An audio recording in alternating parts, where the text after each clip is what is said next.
Hello and welcome to another episode of the Socialistics podcast, Social Media Agency Stories.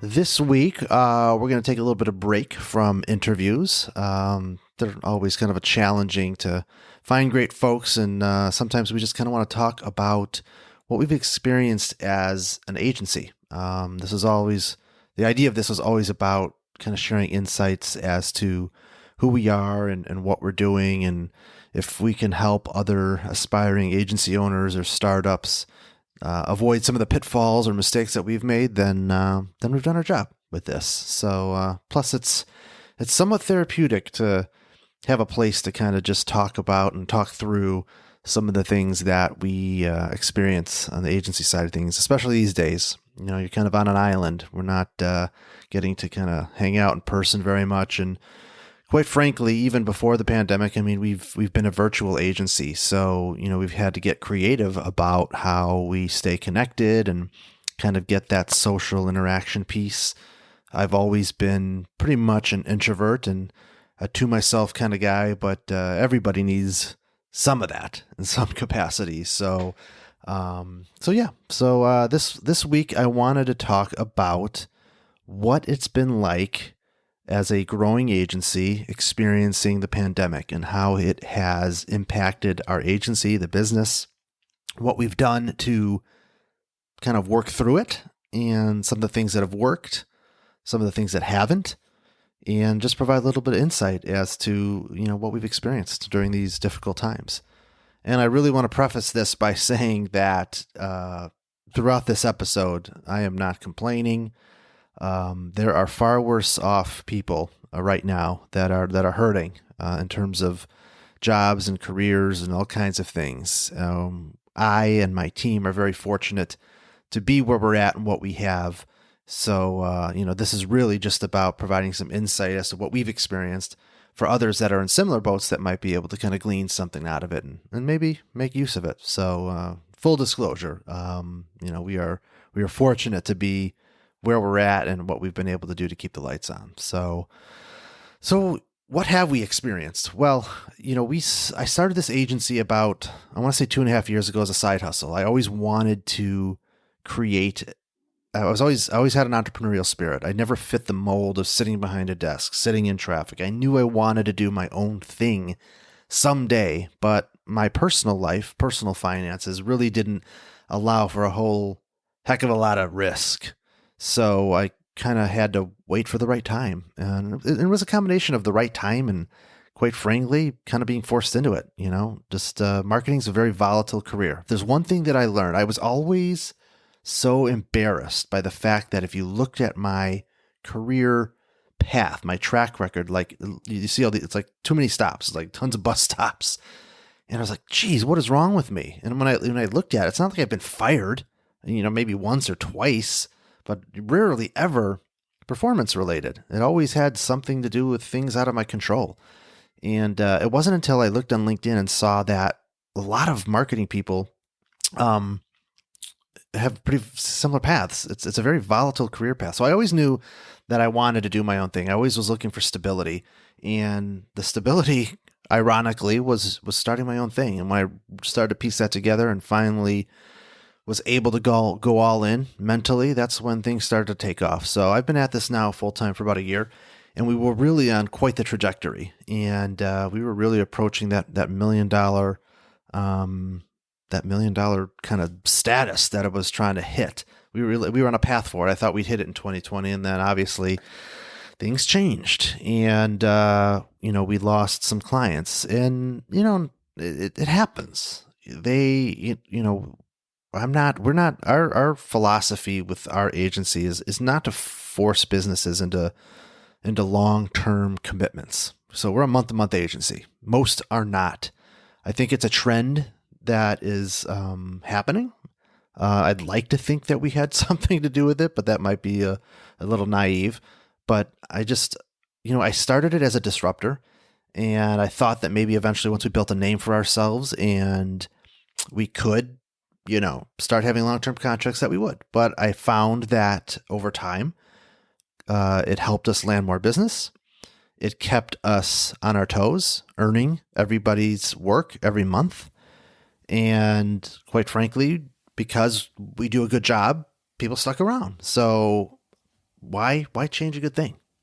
I certainly understand from a valuation perspective, if you're looking to sell your agency, that can be prohibitive, but we're not thinking about that right now. And ultimately, the pandemic is a perfect example of why philosophically we believe in the month-to-month model. Because quite frankly, as much as I want to increase our revenue and make as much money as we can, not at the expense of not doing the right thing. I feel like a business, if you know, when the rubber meets the road, if they have to make a decision between spending money on marketing with an agency or paying their employees, I choose the latter. So even though that isn't in our best interest, it's in theirs. And acting in that philosophy, I think, is just a core value of who we are. And this pandemic is a perfect example of that. You know, we lost some clients because they just didn't have a choice. They had to do what they had to do to survive. They kind of had to go into survival mode. Now, as a marketer, you know, I would advise businesses, especially ones that lend themselves to an online environment for their viability, should probably double down in a situation like this. You know, more people are online. More people are, not only are more people online, they're online even longer. Like what else do we have to do? So you have such a bigger, more engaged audience. If there was ever a time to invest and do more with your online marketing, now's the time. But that being said, we have what we have to work with. So even though strategically that's what I would advise clients, sometimes you just have to make a hard decision and you're going to have to put things on pause. So we lost, a few clients. It set us back, and it was hard because we were really on a really great trajectory, and it kind of made things difficult for us for a little while. So we really had to think through, well, what are we going to do? Like, what's the plan? How are we going to get through this? Because I was not going to lose what we had created up to this point, come hell or high water. So luckily, we never reached a point where I had to make difficult decisions around like letting people go or doing anything too drastic. We got pretty close to, treading water, I would say, for the most part. But there are a few things that I and our team decided to do based on the situation that we were in. And one of them was to just basically really double down on business development and really try to figure out how can we ensure that we're doing everything that we can to get out in front of every opportunity that potentially exists, not so much today, immediately, but a couple weeks from now, a month from now. Because the fact of the matter is, we saw the writing on the wall. Like, this isn't going to go away anytime soon. And we want to be prepared for when either A, it does start to go away and we go back to some sort of normalcy, or B, businesses start to realize that this is the new norm. And even though it's difficult, we have to adjust and get serious about how we market ourselves again. So we knew that was coming in some capacity. So we wanted to be ready for that. So we really doubled down on reaching out and finding qualified leads and trying to create opportunities. And, I could do a separate episode on each of the different tactics that we did, but generally speaking, it's been a combination of technology and just good old fashioned hard work. We've used tools like Seamless.ai. So for those of you that don't know what that is, it's kind of an intelligence platform that helps you extrapolate contact info for targeted leads. And I've actually been really pleasantly surprised with how well that it's worked for us. It's it's not the cheapest thing in the world, but it's not too expensive, but it works really well. It's a Chrome extension, and it bolts on and helps you kind of identify contact info for folks. Now, you want to use it responsibly and by, targeting the right folks and not just blasting out to anybody and everybody. So it's effective when you're actually, really using it and doing good research to find the right type of people. But it's been a great piece of technology for us and helping us get contact info for people. Certainly LinkedIn Sales Navigator is a great tool to kind of combo with that. Even by itself, it's a great tool to create lists and identify decision makers. Especially, we're in a predominantly B2B market, so we have a lot of success with using that tool to identify folks and kind of start conversations with. So it's really kind of using technology platforms like that and just being really laser targeted on who you're going after. If one of the things that we found really successful is, writing case studies for the work that we've done, and not just like your typical top of the line information that you typically see. I mean, we wrote blog posts. We got in depth. We really talked about the work that we did around different specific clients and their industries. And we leveraged those case studies for the communications that we sent out to potential leads, because that's what's going to really cut through the noise. If you're just sending an email to thousands of people with a general message, it's just, it's a fruitless effort. And so, we use these case studies to really target individual types of businesses. For example, collaborative law is an area that I'm personally passionate about, but we've had some success with. So, we wrote a case study up for a client that we've done some incredible work for, and then send that out to collaborative law practices, sharing specific information about work we've done for someone that's just like them, that's results oriented. So, and it worked really well. I mean, incredible open rates, great response. People that's what they want to see. If it is, yes, it's cold email outreach, and some people have, their opinion about that. But hey, if it's relevant and timely, then most people are receptive to that. We very rarely get folks that get angry with us or tell us not to communicate with them if the message is really designed for them, even if they're not on a need, they don't need it right now. So that's worked really well for us. Some other things we've done is, some of the agency game is changing. Most agencies that are popping up now are niche focused. They're niche or tactic focused. So like for us, when I launched, instead of being a generalist, we decided to be a social media agency and ultimately a B2B social media agency. If you're not going to zero in on a specific lane like that, then, picking a specific industry that you want to tailor to, whether that be, like collaborative law. Another brand that we worked on and put out there is a sub-brand of our business called CareViva, which focuses on the home care industry. So, developing some of these long-term ideas that create pipelines for what we do was something that we started to develop since we had some time. If our client load started to shrink, let's start thinking about what are the things that we can do that can build us a path to success long-term. So that's certainly something that we spent some time on. And this podcast is a perfect example. Like I always knew that I wanted to do some sort of podcast for Socialistics. I just never knew like what's the format going to be, or people going to even care about this, which is still, that remains to be seen, being in episode 4 here. But I finally figured out, let's just do it. Let's just put it out there. Let's just be ourselves. And in most cases, people seem to really like the approach that we take and how we do business and how we create content. So I just felt like certainly putting out a podcast is just an extension of that work. So that's certainly been a something that we kind of spent some time planning on and putting in motion.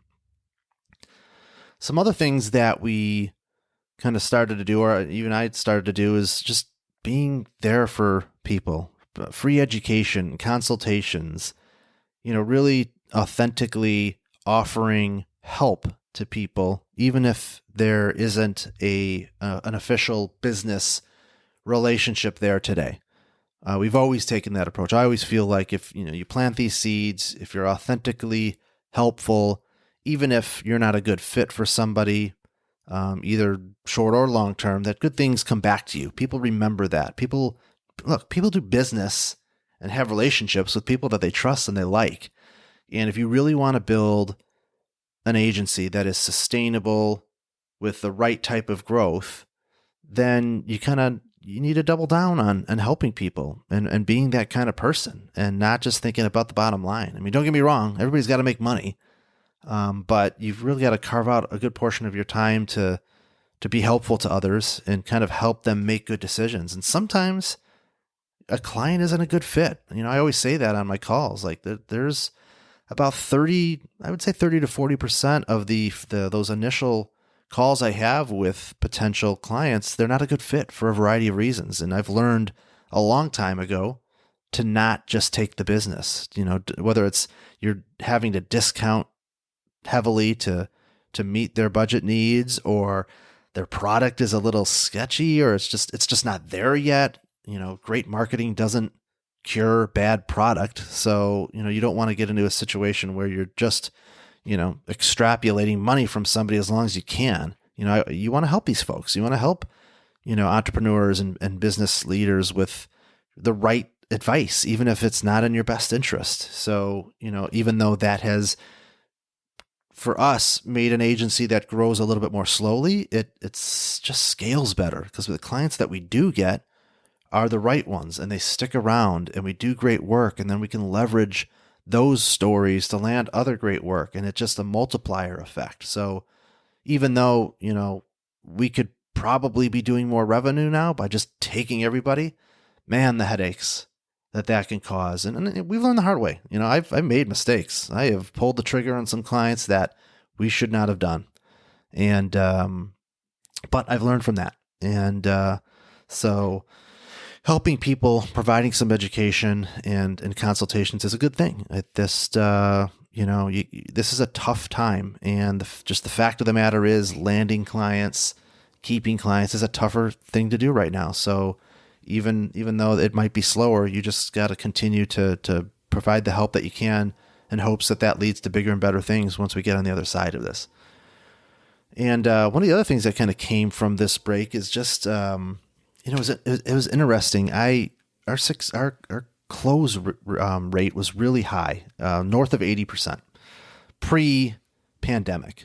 Now we're a virtual agency, but I'm based in Seattle. So certainly a good number of opportunities that we get is based in this area. And so there's some in-person opportunities for me. The strength, my ability to do what I do, is a lot of it has to do with getting the opportunity to meet people and sit down with them and have conversations, because I am authentic and I tell it like it is. And because I'm just not trying to land every single client I can, that resonates with people. It lands well. So when I'm able to have those types of conversations, especially in person, the proposal phase was a successful. Was much more successful then, because I had already kind of built a relationship foundation with them. But what I found is once the pandemic hit and we kind of were thrust into a virtual environment, I lost that opportunity, and the proposal process, my close rate went down a lot, because now, everybody's competing for the same thing. And we're in a virtual environment. So it became a much less personable,